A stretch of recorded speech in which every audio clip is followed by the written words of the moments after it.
Welcome to another edition of the Recruiting Roundtable. Last week we had Steve Wilfong.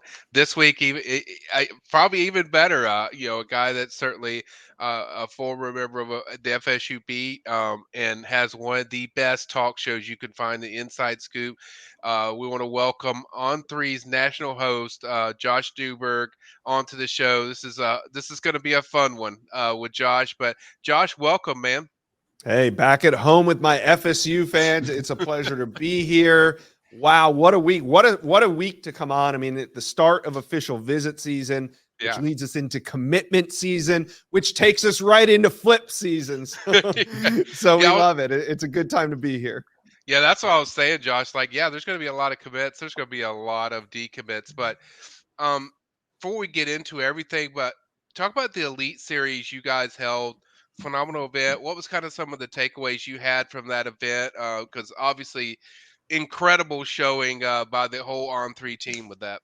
Oh, it was great. Me and you, Mike, we've been doing this for almost 20 years now, and I can honestly say that the On3 Elite event was one of the best events I've ever been to, and that includes all the camps and combines, the 7-on-7s that we go to, the opening, all the events that we used to, Gridiron Kings.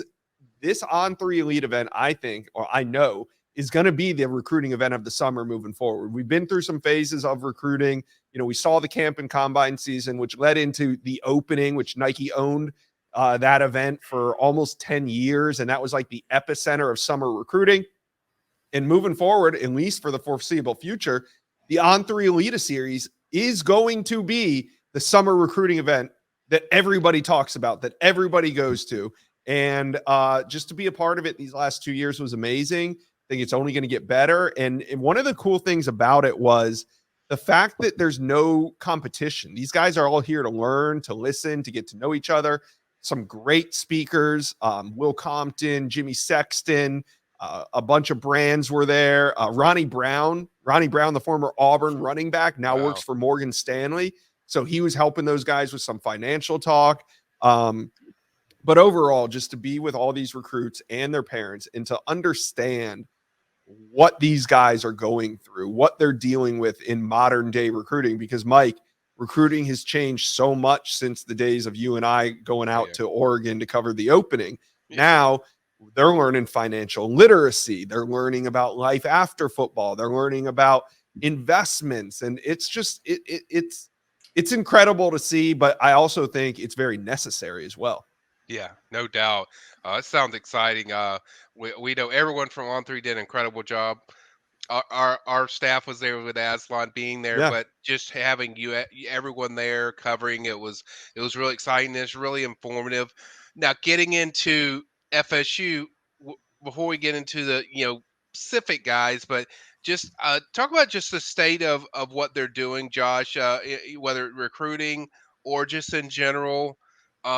You obviously were on the beat for a while, so you were in the early processes of what Norvell was doing. But just what's your kind of state of just feeling of the state of recruiting or with FSU?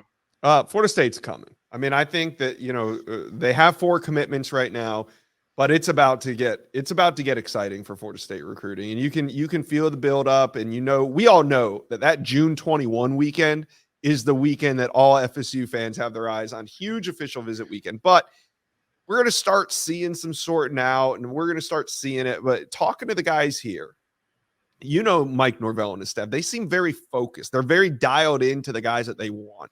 The guys that they're in on, who did Tavian Wallace and Vernell Brown and Kalik Lockett. And, a lot of these guys, they just have a great it's good to see Mike Norvell so hands-on. They have a great relationship with Mike Norvell. They always mention Mike Norvell along with their position coach or their primary recruiter. And it's because Mike Norvell takes a hands-on approach to the guys that they want. And, we've seen Florida State recruiting has morphed into this high school / transfer portal way of thinking. It's not all one or the other. We know Mike Norvell is considered one of the transfer portal kings, and that comes into play when you talk about roster management. Really, recruiting is just the acquisition of talent, and however you get it done is how you get it done. Florida State's used the transfer portal very well. They continue to do so, and they continue to recruit the high school level really well. And I think that, you want to see them get into that top 10 right now. I think they're sitting at number 12, but like I Yeah. said, only 4 commitments. We know Florida State's not going to enter the fall with only 4 commitments. I mean, we could Yeah. see another 10, 12, 13, 15 commitments by the end of summer. It wouldn't be crazy to see them at 19 or 20 commitments by the end of August. Did you kind of sense this when you're covering on the FSU beat of when you're around Norvell? Like, man, these guys is there a certain thing they do that really just captured your mind before this thing took off? Yeah, I think if you remember back when we first started covering Mike Norvell and the implementation of his staff, remember there was a lot of concern that, hey, Mike Norvell doesn't have the recruiters to recruit Florida.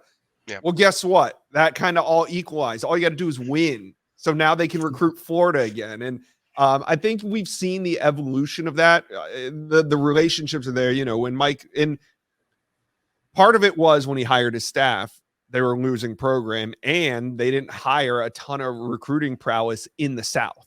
And that seemed like it was going to be a concern. But I think we saw the ability to identify players that fit your system ended up kind of winning out over the location of where these coaches came from. And ultimately they do this at the high school level. They do it at the transfer portal level. And it's why you see the roster built the way that it is and why you're seeing the success that they have. And if you talk to anybody behind the scenes right now, this staff is excited about this roster as they have been about any roster that they've started the year with. And I've even qualified that by saying, like, are you saying this knowing that you lost Jordan Travis? Like, do you remember how many mistakes Jordan Travis erased because of his ability to get out of trouble and do all this? And like, I was like, wasn't that part of the roster? So, but they feel top to bottom that this is the best roster that they've had entering a season. So I'm excited to see what they do. I think that the recruiting will take shape not only in the summer but also in the fall, because that's what you do with teams that win. They attract more recruits, and you can kind of go at a little bit slower pace if you feel confident that your fall is really going to come in and go down the way that you think it's going to go down. Yeah, and I would agree with a lot of that, especially even the FSU side of it, that this is their best roster because does it have all elite talent? No, but does it have great talent, top to And depth. bottom, all depth? That's what they have. They have so much depth this year. They have more depth than I can remember. Probably I'd have to go all the way back to 2013 to find a depth with what the level they have. But Matt, I guess chime into that as well. Just I know you were new coming in here, but I'm sure you followed FSU kind of where the maturation of the last 2 years. But I guess even talk just about the last 2 years. What have you seen with FSU that's really changed? I mean, I think in general, you're also going after like South Florida a lot more. I mean, with the addition of Pat Surtain on the staff last year, that's been huge, right? That DB class last year was pretty good, really good, trending for a lot of guys now. And even just that American Heritage connection has been huge for FSU, even through the portal, bringing in Marvin Jones Jr., Earl Little. You have all these guys that are just coming from having known him. It was their high school head coach. And now it's trickling into recruiting as well when you have Byron Lewis trending to FSU. Dia Bell just got offered down there, 2026 quarterback. And it just has been a huge – I think Pat Surtain, that hire, at least because I've seen – because I think I came on to Warchant probably right after that. I think that's been huge for them, especially recruiting. Right. From a development standpoint, Matt, when you see them, there's a lot that they've done development-wise. I mean, I think the guy that gets – thrown to the wolves, and he does so much, and he is so impactful in the team is Coach JP. I mean, he has done a phenomenal job. There's a lot of development on the staff, but talk about that of how that's helped FSU throughout the process. Not just having Pat, but guys like JP, guys like Randy Shannon did a really good job with their linebacker side. Talk about how that's helped kind of them involved in recruiting. Yeah, I mean, if you go and look at Randy Shannon, you go to the linebackers, watching Azon's interview with Tavion Wallace this past week at the Elite Series, he even mentions how Kalen DeLoach, right, same area near him, how much they talk about it and how they talk about Randy Shannon. They talk about the program in general. Like, that's huge when it comes down to that, I guess. Yeah. Coach JP, another big one. When you're looking at development and you have guys like Jermaine Johnson, Jared Verse, Patrick Payton's now going to be one of the best edge rushers in the ACC in the country. That's huge. The way they've been developing, even if it's out of the portal, has been big for FSU. You can still develop guys even if it's a transfer. That's where I think people start to not really realize a whole lot is these guys have had 2-3 years of eligibility when they come into FSU. So that kind of helps them when they actually get developed, right? Like you think Jared Verse came in from Albany and already knowing everything and being the best in a first round draft pick? No, he worked with JP, he worked with everyone, and he developed and became one of the best in the country. Yeah. Josh, certainly. I've been on the inside scoop. We've talked about different targets and stuff, but I guess the first thing people are going to want to know, because they've heard my view, but they want to know who do you think is the most likely in the summer going into commit, because there's so many 23 official visitors in the 21st that we talked about. I think 9, 8, maybe 4 different weeks in June. But who are some of the guys that you're looking at? What? I feel like these guys could possibly pop for FSU. Well, I'll start with one of the big names that was at the event here in Nashville, and that's Tavian Wallace out of Jessup, Georgia, one of the top linebackers, not just in the South, but the entire country. And, Tavian Wallace grew up a Florida Gator fan. His dad, I asked him, I sat down, you're from South Georgia. How did you grow up a Gator fan? He goes, my dad was a Gator fan. And so I was a Gator fan. And he said he loved him growing up, but now it's time to take a look at things a little bit differently. And the Gators are right there. He said that probably Georgia is in the 2 spot, but I don't know. I kind of think the Gators are in that spot, but regardless, we know Florida State leads in this one. You got Georgia, you got UF competing for him. That's going to be a fun one, but we saw Steve Wiltfong drop a recruiting prediction machine pick in just yesterday for him. We talked about that yesterday on the Inside Scoop with Steve, but he feels real confident where the Noles stand. Then you got Myron Charles, right, out of Port Charlotte, a position of major need. I love where they sit with him. That seems like it could be a summer commitment. Then you got 2 big-time offensive linemen. Peyton Joseph, it feels like everything's going the right way for that one, and Josh Petty. Love where they sit for Josh Petty, but he's on campus at Clemson this weekend. And we know this weekend at Clemson is really important because Clemson only does 1 official visit weekend, in June. That's it. And they get commitments out of it. And I'm not saying I expect Josh Petty to commit, but Mike, we've talked with Josh Petty. We kind of get to know him. He's one of these guys. I could see him at Clemson. I could see him being a Clemson guy, quote unquote. So I still feel real good about where they sit with Josh Petty. But I want to see what happens after this weekend because they could be singing a real different tune coming out of that Clemson visit this weekend. It's a big one. Then we like where they sit with Byron Lewis. Then you look and you see them trending for Zaire Addison, but do you really? I don't feel like they lead for Zaire Addison. Do you? Yeah, I mean that's a tricky one. I do just the body language he gives off, at least right now. I don't think it's a substantial. I'm highly confident. I think it's hard to get a read on him because he's been so many places. I mean, he's from Tampa, Florida, and he's been to UCLA 4 times this year. Not saying I think UCLA is going to get him, but we go by the term follow the visits. And if you follow Zaire Addison's visits, you might end up at UCLA with him, but I don't think that's where he's going to end up. It's just he's a tough one to get a read on because he's enjoying the process as he should.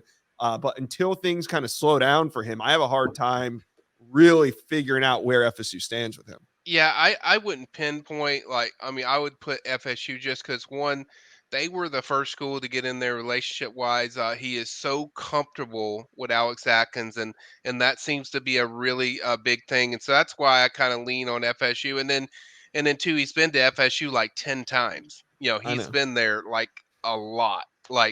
But he's been a lot of places, so it's hard to pinpoint because that's what we do is you're looking for a certain indication where it's visits, where it's what they do and how they act. So he's one that's still kind of up in the air there.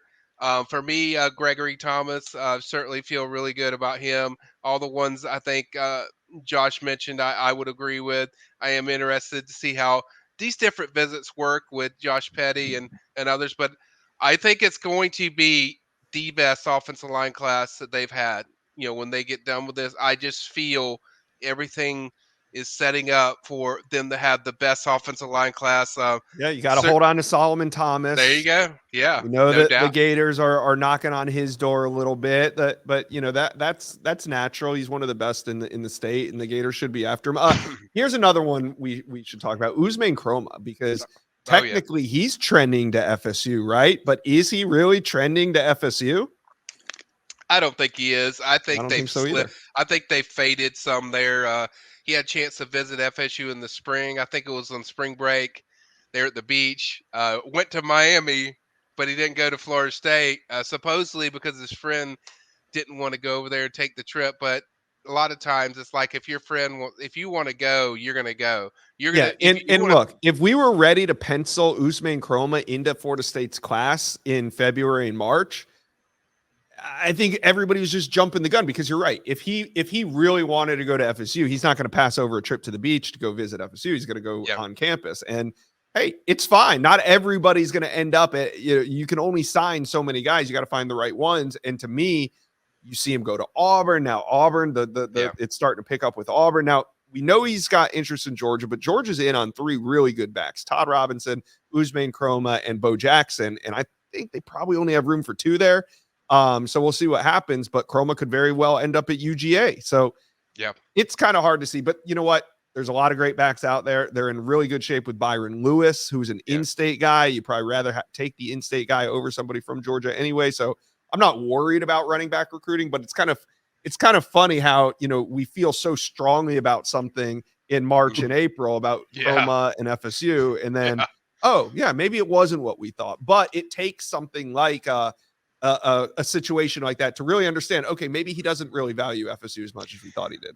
Right, and that's why we tell people, when we say recruiting is fluid, it's definitely is, because when I was leaning after last year after signing, I'm like, okay, Chroma's going to be their guy, and then Byron Lewis takes a visit, then Byron Lewis takes another visit, and they're like, we hear intel inside from our FSU side that, hey, we really like this kid.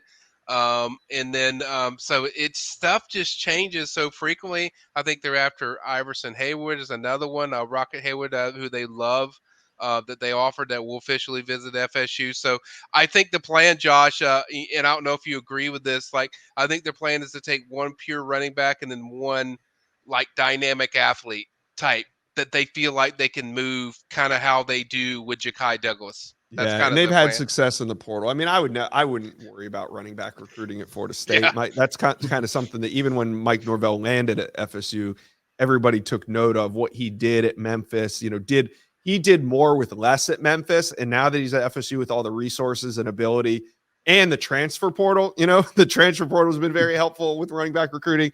Yeah. They'll find their guy. I'm not worried about it.